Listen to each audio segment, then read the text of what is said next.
Seventh-day Adventist Church, beloved of the Seventh-day Adventist Church, this is a very urgent message, a very urgent message called The Close of Probation for the Seventh-day Adventist Church, Part 2. The Close of Probation for the Seventh-day Adventist Church, Part 2.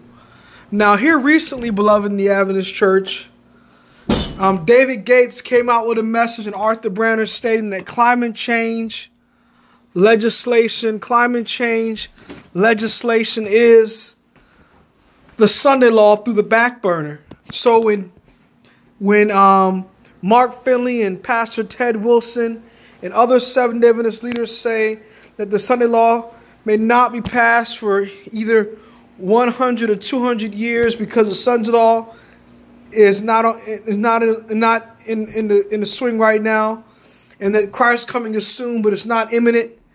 According to the recent vote in the General Conference in 2015 and the downplay of the spirit of prophecy, according to the New Church Manual 2015, which says that the spirit of prophecy is not the authoritative source for divine instruction anymore. It's simply the Bible, and simply unwise writing, and simply a commentary upon the Bible. It is not authoritative anymore.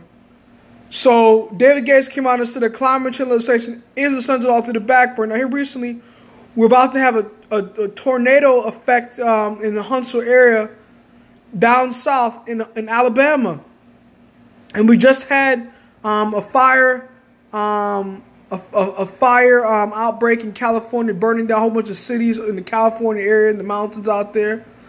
We just had snowstorms over in the East Coast. We're having a lot of climate change problems in our country, beloved in the Adventist Church. And they're going to start blaming the climate change upon Seventh-day Adventist Christians. Climate change legislation will be called a law for the environment. Senator Ocasio in Congress, or Congressman Lady Ocasio, is trying to pass a Green New Deal, beloved in the Adventist Church. And the first day world can pass it on a regional level within the local states based off of the climate in our country and how nature has outbreaks, beloved in the Adventist Church. Now's the time for us to put away sexual sin. Now's the time for us to eat a plant-based diet. Now's the time for us to read our Bible in the spirit of prophecy. Now's the time for us to read the Testimony to Church 5 and 5, the chapter called The Seal of God. In that chapter, beloved in the Adventist Church, it speaks of the fact that the seal of God will never be put upon the immoral man or woman, will never be put upon the man with false hands or false hearts, or the deceitful man. The seal of God will only be put upon the man or woman who's seeking after God, putting away sin, and trusting in divine power in the Adventist Church. Now is the time to seek after God. Now is the time to pray. Now is the time to fast. Now is the time to read the Bible and the prophecy and take a serious attitude about your relationship with God. Don't take a lackadaisical attitude because of the watchmen. His watchmen are blind. They're all dumb dogs. They will not bark, beloved in the Adventist Church. We see homosexuality in Loma Linda and killing babies over there through abortion out there in Loma Linda. We see homosexuality in La Sierra. We see new theology in our schools. We see ecumenicalism in our churches and our schools. We see ecumenicalism by Ted Wilson, General Conference President, going over to the Pope to talk to him about an ecumenical alliance over there with Gnu Diop, taking pictures with him, beloved in the Adventist Church. And I love Ted Wilson. I'm not against him, but he's going down for the dangers of the ecumenical movement, beloved in the Adventist Church. Him and Gnu Diop.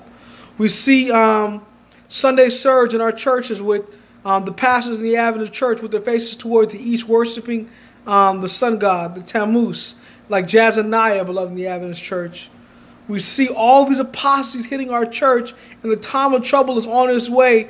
We see the fact that women are teaching on our pulpit 11 o'clock hour service. I walked in the first church today to worship with the brethren over there where I remember it, and they were having a lady preaching on the pulpit 11 o'clock hour service. This should not be done. The Bible says, I suffer not a woman to teach, nor to usurp authority over man, but to be in silence. It says, that your woman keep silence in all churches, which commands them not to teach. 1 Timothy 2:12, 1 Corinthians 14:34 and 35, in the Adventist Church. And this is what the people want. They want apostasy. They want to go against the Bible. and the spirit of prophecy.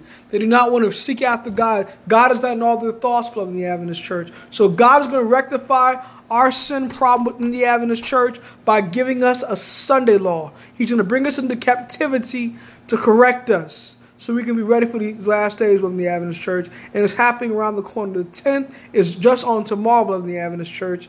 And we're going to start seeing national emergency getting in hot swing. We're going to start seeing martial law being signed. We're going to start seeing the sons of law on its way to rectify these natural disasters about to come into the city in a couple hours, beloved, here in the Huntsville area. Pray, beloved. Pray that we are on the right track with God. Pray that we do not sin against God in these last days. Pray that we'll keep our lamps trimmed and burning, that we'll be sure of these last days and not lost in these last days.